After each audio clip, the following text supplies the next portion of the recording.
Hello friends, ये हमारा railway ALP technician का चौथा प्रैक्टिस सेट है। इसके पहले हम लोगों ने 3 प्रैक्टिस सेट को डिस्कस कर लिया था, जिसका लिंक आपको चैनल के प्लेलिस्ट में या फिर वीडियो के डिस्क्रिप्शन बॉक्स में मिल जाएगा। वहाँ जाकर आप लोग देख सकते हैं। इसमें जो है काफ़ी अच्छे-अच्छे प्रश्न दिए हुए हैं, जो कि एएलपी एग्ज़ाम के लिए काफ़ी ज़्यादा इम्पोर्टेंट है।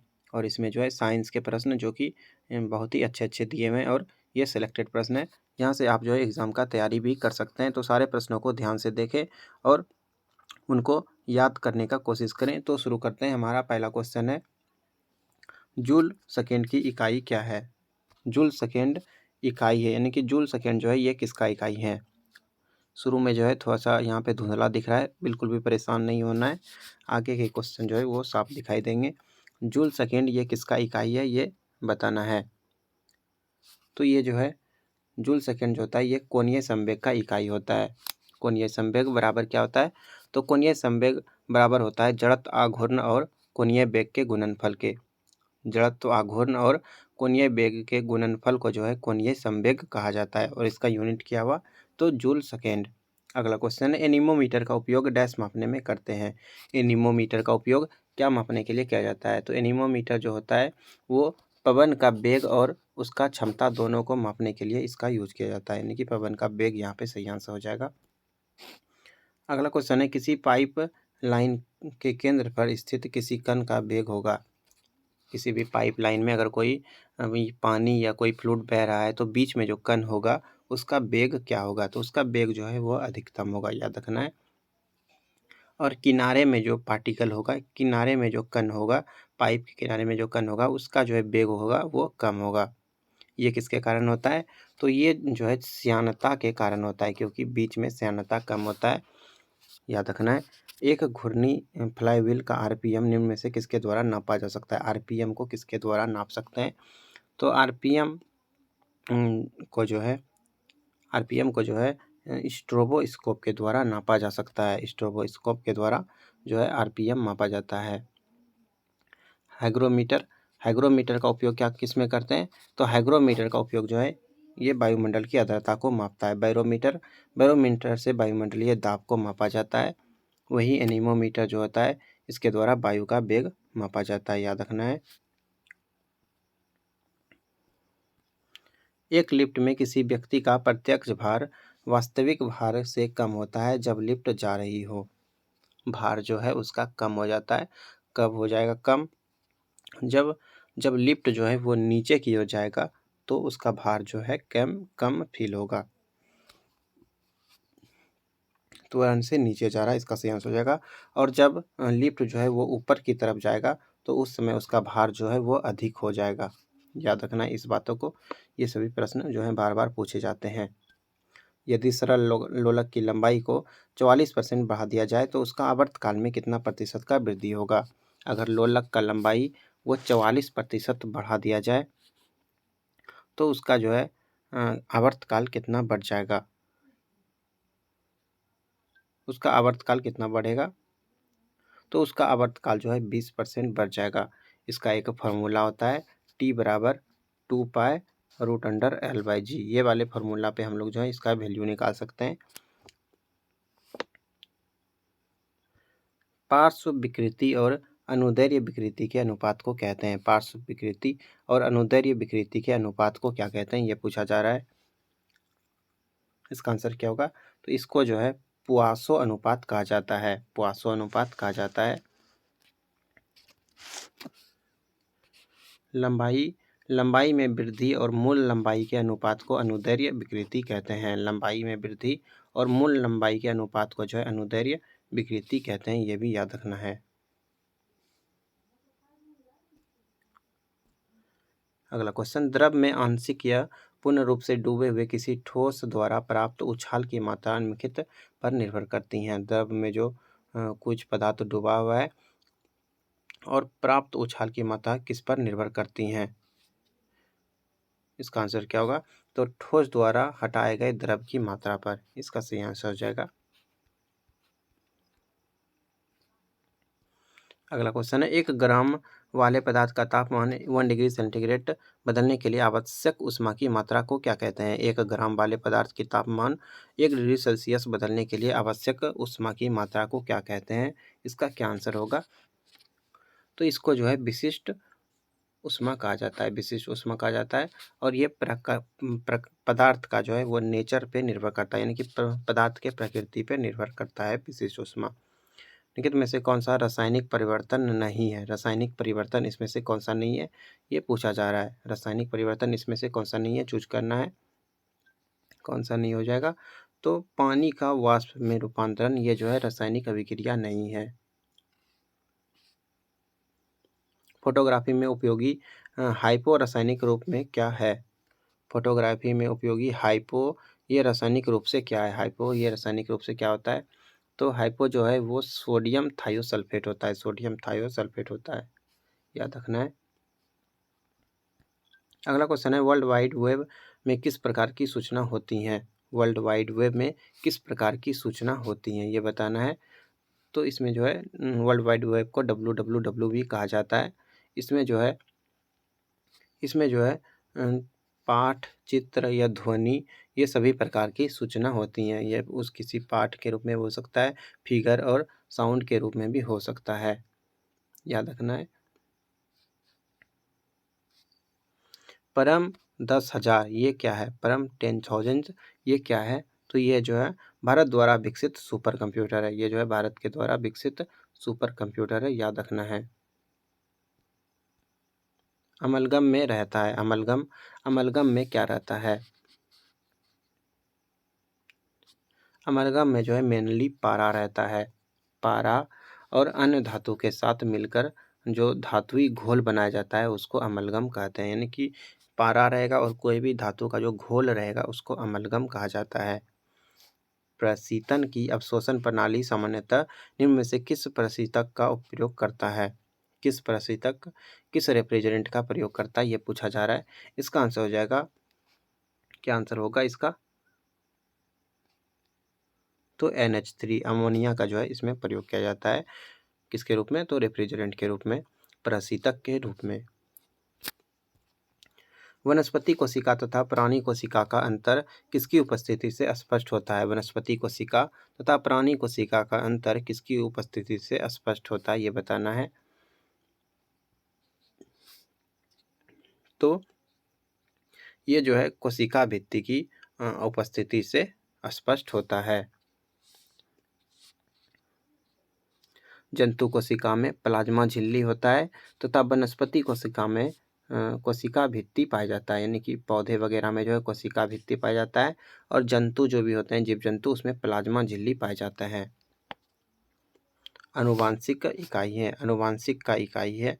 अनुवांशिक ये किसका इकाई है? इसका आंसर क्या होगा? तो जीन, अनुवांशिक का इकाई जीन होता है, याद रखना है। जीन जो है ये आनुवांशिकता की मूलभूत शारीरिक इकाई मानी जाती हैं। जीन को आनुवांशिकता की मूलभूत शारीरिक इकाई मानी जाती हैं। Question number 18। ये सारे प्रश्न जो है काफ़ी ज़्यादा इंपॉर्टेंट है, सभी को आपको ध्यान में रखना है, चाहे वो जीके का प्रश्न हो या साइंस का प्रश्न हो। सारे प्रश्न जो है सिलेक्टेड हैं, एकदम इम्पॉर्टेंट है। उच्चतम न्यायालय ने किस मामले में मौलिक अधिकारों की प्रमुखता राज्य के नीति निर्देशक सिद्धांतों के ऊपर स्थापित की है? क्या आंसर हो जाएगा इसका? तो गोलकनाथ बनाम केरल, गोलकनाथ बनाम पंजाब राज्य था। इसमें जो है उच्चतम न्यायालय ने मौलिक अधिकार को नीति निर्देशक सिद्धांतों के ऊपर वरीयता प्रदान की है। यानी कि मौलिक अधिकार जो होता है वो नीति निर्देशक तत्वों से बढ़कर होता है, याद रखना है। नीति निर्देशक तत्व जो कि भाग 4A में है, याद रखना है। और अनुच्छेद 51A में मौलिक कर्तव्य दिया गया है। निम्नलिखित में से कौन सा देश पाक स्टेट से जुड़े हुए हैं? कौन सा देश जो है पाक स्टेट से जुड़े हुए हैं, ये बताना है। पाक जलमग्न मध्य भी कहा जाता है। तो इसमें जो है तमिलनाडु और श्रीलंका, यानी कि भारत और श्रीलंका के बीच जुड़ा हुआ है। भारत और श्रीलंका के बीच जो है पाक जलडमरू मध्य है, याद रखना है, जो कि तमिलनाडु और श्रीलंका के बीच है। टूथपेस्ट उत्पाद को निम्नलिखित में से किसके अधीन बेचा जाता है? टूथपेस्ट उत्पाद को किसके अधीन बेचा जाता है, ये बताना है, किसके अधीन बेचा जाता है। ये जो है इकोनॉमिक्स का प्रश्न है और इसका आंसर हो जाएगा एकाधिकारी प्रतिस्पर्धा बाजार में बेचा जाता है। सकल घरेलू उत्पाद जीडीपी का कितना प्रतिशत भारतीय ऋण है? सकल घरेलू उत्पाद यानी कि जीडीपी का कितना प्रतिशत जो है भारतीय ऋण है? इसका क्या आंसर हो जाएगा?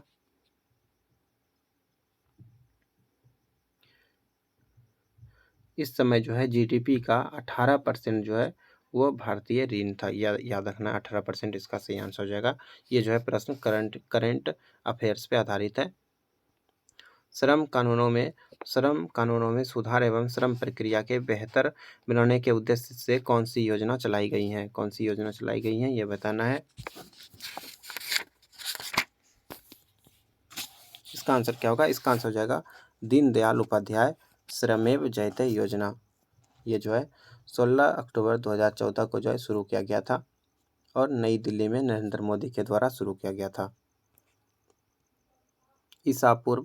ईसा पूर्व द्वितीय सदी में कागज बनाने की कला को किसने खोजा?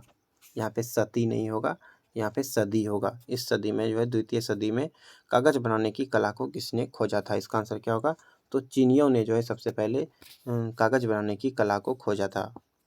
भारत सरकार द्वारा प्रयोग में आने वाला शक संवत किसने प्रारंभ किया था? भारत सरकार द्वारा प्रयोग में आने वाला शक संवत किसने शुरू किया था, यह बताना है। तो शक संवत जो है ये कनिष्क के द्वारा शुरू किया गया था। निम्नलिखित में से किसने तंजौर में बृहदेश्वर मंदिर का निर्माण कराया था? तंजौर में बृहदेश्वर मंदिर का निर्माण किसने कराया था? तो इसका आंसर हो जाएगा राजा राज चोल इसका सही आंसर हो जाएगा। क्वेश्चन नंबर 26, कुतुब मीनार किस प्रसिद्ध शासक ने पूरा किया था? कुतुब मीनार जो कि काफ़ी फेमस जगह है और इसका निर्माण जो है कुतुबुद्दीन ऐबक के द्वारा शुरू किया गया था, लेकिन वे जो है इसको पूरा नहीं कर पाए थे। पूरा किसने किया था? तो इसको पूरा जो है वो इल्तुतमिश के द्वारा कराया गया था। इल्तुतमिश यहाँ पे सही आंसर हो जाएगा। फिरोज शाह तुगलक यहाँ पे नहीं होगा, इल्तुतमिश सही आंसर हो जाएगा। अकबर ने पंचमहल का निर्माण जो खंभों के लिए विख्यात है कहाँ किया था? पंचमहल जो कि खंभों के लिए विख्यात है, ये कहाँ पे स्थित है? कहाँ पे है? तो ये जो है पंचमहल ये जो है फतेहपुर सीकरी में स्थित है और अकबर ने इसका निर्माण कराया था। ये जो है पिरामिड के आकार का एक 5 मंजिला भवन था और ये जो है ये नालंदा के बौद्ध विहारों की प्रेरणा पर आधारित था, ये भी याद रखना है। 28, गांधी खादी को किसका प्रतीक मानते थे? गांधी जी जो है ये खादी को किसका प्रतीक मानते थे? तो गांधी जो है वो खादी को जो है आर्थिक स्वतंत्रता का प्रतीक मानते थे, याद रखना है। भूदान आंदोलन किसने प्रारंभ किया था? भूदान आंदोलन ये किसने शुरू किया था? तो भूदान आंदोलन जो है ये 1951 में शुरू हुआ था। ये विनोबा भावे के द्वारा शुरू हुआ था और तेलंगाना में इसको शुरू किया गया था। तेलंगाना में, याद रखना है, विनोबा भावे के द्वारा तेलंगाना में इसको शुरू किया गया था। तेलंगाना का एक जगह था पोचमपल्ली, वहीं पे जो है ये शुरू हुआ था। क्या शुरू हुआ था? भूदान आंदोलन। भारत का राष्ट्रीय पुष्प कौन सा है? भारत का राष्ट्रीय फूल पूछा जा रहा है तो इसका आंसर हो जाएगा कमल। राष्ट्रीय फूल कमल होता है और इसका वैज्ञानिक नाम होता है न्यूसीफेरा। ये जो है कमल का वैज्ञानिक नाम होता है। विज्ञापन पंक्ति पावर ऑफ ड्रीम किस ब्रांड के साथ संबंधित है? पावर ऑफ ड्रीम ये किस ब्रांड का एक विज्ञापन है, एड है, किस विज्ञापन का है? तो इसका आंसर हो जाएगा होंडा। ये जो है होंडा जो बाइक वगैरह बनाता है उसी का ये एक लाइन है, पावर ऑफ ड्रीम। अगर आप एड वगैरह देखते हैं वीडियोस वगैरह में तो उसमें आपको दिखता होगा। क्वेश्चन नंबर 32, विश्व रिकॉर्ड की पहली गिनीज पुस्तक किस वर्ष प्रकाशित हुई थी? विश्व रिकॉर्डों की पहली गिनीज पुस्तक किस वर्ष प्रकाशित हुई थी? गिनीज बुक नामक पुस्तक जो है ये पहले बार 1954 में प्रकाशित हुआ था। गिनीज बुक पुस्तक ये जो है 1954 में प्रकाशित हुआ था और इसका प्रकाशन जो है जिम पट्टिसन ग्रुप द्वारा किया गया था। जिम पट्टिसन ग्रुप के द्वारा किया गया था। क्वेश्चन नंबर 33, निम्न में से किसे तूफानी चालीसा कहा जाता है? तूफानी चालीसा किसको कहा जाता है ये बताना है। तूफानी चालीसा किसको कहते हैं? इसका आंसर हो जाएगा दक्षिणी गोलार्ध में 40 डिग्री से 60 डिग्री दक्षिण के बीच चलने वाली हवाओं को जो है तूफानी चालीसा कहा जाता है। और इसको जो है गरजता चालीसा या फिर भयंकर पचासा भी कहा जाता है, या फिर इसको चिकता साठा भी कहा जाता है। ये सभी बातों को याद रखना है। इसके बाद जो है मैथ्स के प्रश्न है। मैथ्स के प्रश्नों को हम लोग अभी डिस्कस नहीं करेंगे। मैथ्स के लिए हम लोग जो है अलग से एक और सेशन अलग लेकर आएंगे मैथ का, जिसमें हम लोग सिर्फ मैथ के प्रश्नों को ही डिस्कस करेंगे। धन्यवाद। मिलते हैं अगले प्रैक्टिस सेट में। पिछले वीडियोस का लिंक आप लोग जो है चैनल के प्लेलिस्ट में या फिर डिस्क्रिप्शन बॉक्स में भी लिंक दिया हुआ है, वहाँ से जाके देख सकते हैं। धन्यवाद।